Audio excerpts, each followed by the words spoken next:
অভিষেক বন্দ্যোপাধ্যায় সেবাশ্রয় নিয়ে এবার নতুন অভিযোগ দায়ের হলো। নতুন অভিযোগ দায়ের বিজেপি নেতা অভিজিৎ দাস ববির।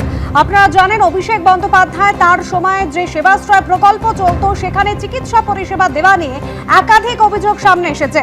ইতিমধ্যেই দুটি অভিযোগ দায়ের করা হয়েছিল, আর এবার নতুন অভিযোগ দায়ের করলেন বিজেপি নেতা অভিজিৎ দাস ববির। দক্ষিণ 24 পরগনার পারুলিয়া কোস্টাল থানায় অভিযোগ দায়ের হয়েছে। গৌতম মন্ডল আমাদের প্রতিনিধি রয়েছেন আমাদের সঙ্গে টেলিফোন লাইনে। গৌতম, ইতিমধ্যে ডায়মন্ড হারবার থানায় এবং দক্ষিণ 24 পরগনার বিষ্ণুপুর থানায় জোড়া এফআইআর দায়ের হয়েছে। এবার নতুন যে এফআইআর দায়ের করা হয়েছে, ঠিক কি অভিযোগ? একদম, দেখো, এর আগে সেবাশ্রয় নিয়ে জোড়া এফআইআর, জোড়া অভিযোগ ছিল। একটি হয়েছিল ডায়মন্ড হারবার থানায় এবং অপরটি হয়েছিল বিষ্ণুপুর থানায়। দুটি ক্ষেত্রে এফআইআর রুজু করেছে পুলিশ।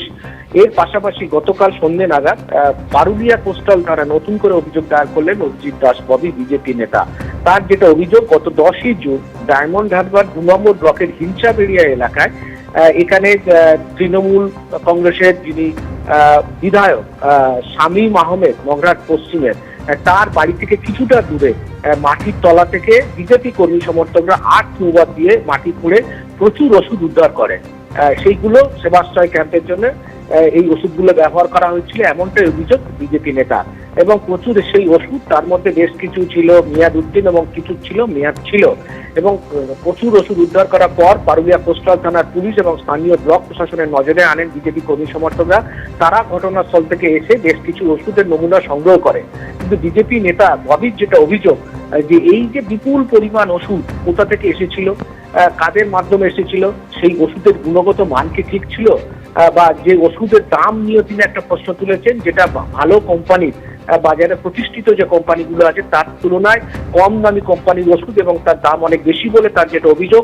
সব মিলিয়ে বলা যেতে পারে জোড়া এফআইআর এর পর এবার নতুন 3টে অভিযোগ দায়ের হলো ডায়মন্ড হারবার পুলিশ জেলায়। এবং এই অভিযোগে প্রধান অ্যাকিউজড করা হয়েছে তৃণমূলের সাংসদ, ডায়মন্ড হারবারের সাংসদ অভিষেক বন্দ্যোপাধ্যায়, তার আত্মসহায়ক সুবিদ রায়, ফলতার তৃণমূল নেতা, ধৃত তৃণমূল নেতা জাহাঙ্গীর খান, এছাড়া রয়েছে শামীম আহমেদ, মগরাট পশ্চিমের বর্তমান বিধায়ক।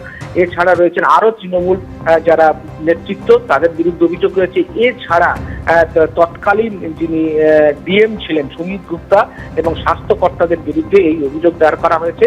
এখন এই অভিযোগের প্রেক্ষিতে এফআইআর কবে শুরু হয় সেটাই এখন দেখার বিষয়। কিন্তু বলা যেতে পারে 3টে এফআইআর হলো সেবাশ্রয় প্রকল্প নিয়ে।